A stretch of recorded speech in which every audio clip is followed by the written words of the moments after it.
राघव चड्डाला केजरीवाल यांना ओव्हरटेक करण्याचा प्रयत्न भोवला का?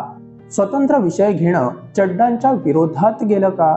पक्षाला सत्ता मिळवायची असेल तर स्वतंत्र विषय घेऊन त्याचा राजकीय फायदा घेता येऊ शकतो का? हे सगळे प्रश्न आता उपस्थित होत आहेत. सध्या दिल्ली आपच्या हातून निसटल्यावर त्यांचा फोकस गोव्यावर आहे. पण केजरीवाल गोव्याचा प्रचार करत असताना दिल्लीत आप पक्षात नेमकं काय चाललंय बघा.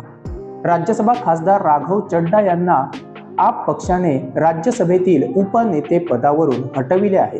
त्यांच्या बोलण्यावर देखील आता मर्यादा येणार आहे. यावरून आता नवं राजकारण सुरू झालंय. कारण तेच आप पक्षाचे नेते गोव्यात येऊन काँग्रेस आणि भाजपा एकच असं लोकांना सांगण्याचा प्रयत्न करतात. तर दुसऱ्या बाजूने भाजपशी जवळीक केल्याच्या आरोपावरून चड्डांना हटवण्यात आलं आहे. आता कोणाची बी टीम कोण हा कदाचित अनेक नेत्यांनाही प्रश्न पडला असेल. जर चॅनलवर नवीन असाल तर सबस्क्राईब करायला मात्र विसरू नका. राघव चड्डा यांना हटवल्यानंतर त्यांनी व्हिडिओ काढून आपण सर्वसामान्यांचे विषय संसदेत मांडले, त्यात आपलं काय चुकलं असा प्रश्न उपस्थित केला आहे.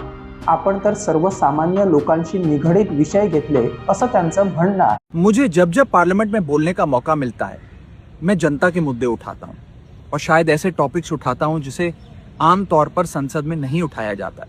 लेकिन क्या जनता के मुद्दे उठाना, पब्लिक इश्यूज पे बात करना कोई अपराध है? क्या मैंने कोई गुनाह कर दिया, कोई गलती कर दी? Have I done something wrong? ये सवाल आज मैं इसलिए पूछ रहा हूँ क्योंकि आम आदमी पार्टी ने राज्यसभा सेक्रेटेरिएट को ये कहा है कि राघव चड्डा के पार्लियामेंट में बोलने पर रोक लगा दी जाए. भला कोई मेरे बोलने पर रोक क्यों लगाना चाहेगा? मैं तो जब बात करता हूं देश के आम आदमी की बात करता हूं, और ये मुद्दे उठाने के बाद देश के आम आदमी का तो फायदा हुआ, आम आदमी पार्टी का क्या नुकसान हुआ? मैं उन्हें भी कुछ कहना चाहता हूं. मेरी खामोशी को मेरी हार मत समझ लेना. मेरी खामोशी को मेरी हार मत समझ लेना. मैं वो दरिया हूं जो वक्त आने पर सैलाब बनता है. तर दुसऱ्या बाजूला आप नेत्यांनीच व्हिडिओ काढून राघव चड्डांची भाजपशी जवळीक एक्सपोज केली आहे. त्यांचा आरोप आहे की चड्डा सरकार विरोधी विषय घेत नाही.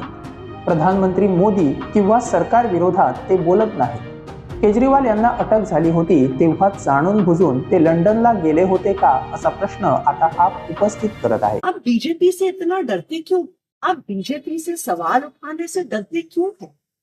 आप मोदी जी से सवाल उठाने से डरते क्यों हैं? आज हमारे देश के संविधान पर खतरा, आज हमारी आंखों के सामने इलेक्शन कमीशन का मिसयूज करके पश्चिम बंगाल का इलेक्शन चुराया जा रहा है, लेकिन आप उस पर सवाल नहीं उठा रहे. आप उस पर बोलने से डर रहे हैं. हम सबने देखा किस तरह से दिल्ली में गलत तरीके से वोट काटे गए. बीजेपी के कार्यकर्ताओं ने गलत तरीके से वोट बनाए और बीजेपी इलेक्शन चुरा के ले गए. जब अरविंद केजरीवाल जी गिरफ्तार हुए थे, हम सब सड़कों पे खड़े होकर लड़ रहे थे. पुलिस हम पे लाठियां चढ़ा रही थी, हमें घसीट घसीट कर पकड़ कर लेके जा रही. आप तब लंदन में, आपने हमें बताया कि मेरी आंख का ऑपरेशन हो रहा है इसलिए मैं लंदन में. हमसे मीडिया ने बहुत सवाल पूछे. बार बार हमने मीडिया को कहा कि नहीं नहीं, राघव चड्डा जी डरे नहीं हैं, उनकी आंख में प्रॉब्लम है, वो अपना ऑपरेशन करवाने हैं. लेकिन आज राघव जी, मेरे मन में भी ये सवाल आ रहा कि जब अरविंद केजरीवाल जी गिरफ्तार हुए तब भी आप बीजेपी से डर गए. या सगळ्यातून नेमकं लोकांनी काय लक्षात घ्यावं? आप पक्षाला कोणते विषय महत्त्वाचे वाटतात? फक्त सरकार आणि प्रधानमंत्र्यांना विरोध करून सत्ता कशी मिळवता येईल यावरच पक्षाचा संपूर्ण फोकस आहे का? लोकांचे विषय नंतर आधी राजकीय विचार करूनच विषय घ्यावेत असा त्याचा अर्थ होतो का? फक्त राजकारण करता यावं म्हणूनच चड्डा यांना राज्यसभेत पाठवण्यात आलं होतं का? की स्वतंत्र विषय घेऊन स्वतः शाईन होण्याचा प्रयत्न चड्डा यांना भोवला? कारण केजरीवाल सगळ्यात जास्त फोकसमध्ये असावेत असा प्रयत्न पक्षाचा नक्कीच असेल. तो प्रयत्न तर इतर नेत्यांना दाबून ठेवण्यासाठी वापरला जात आहे का? अनेक प्रश्न आता उपस्थित होत आहेत. दुसऱ्या बाजूला राघव चड्डा यांनी देखील कदाचित असा विचार केला असेल की सध्या आप सोबत राहून आपलं काही होणार नाही, त्यासाठी आपण भाजपची जवळीक ठेवलेली बरी असा तर विचार त्यांनी केला नसेल ना? कारण आप सध्या सत्तेत नाही, पुन्हा सत्तेत येणं तसं लांब आहे. तोपर्यंत भाजपात जाऊन काहीतरी करावं असा विचार त्यांनी देखील कदाचित केला असेल. राघव चड्डा हे गोवेकरांमध्ये तसे लोकप्रिय आहेत कारण 2022च्या विधानसभा निवडणुकीवेळी ते अनेक वेळा गोव्यात आले होते. एकदा तेव्हाचे वीज मंत्री निलेश काब्राल यांच्यासोबत डिबेट करण्यासाठी देखील ते आले होते, पण तेव्हा विषय वीज खात्याचा असल्याने काब्राल यांनी नकार दिला. राघव चड्डा यांची आता नवी राजकीय सुरुवात काय होते ते पाहावं लागेल.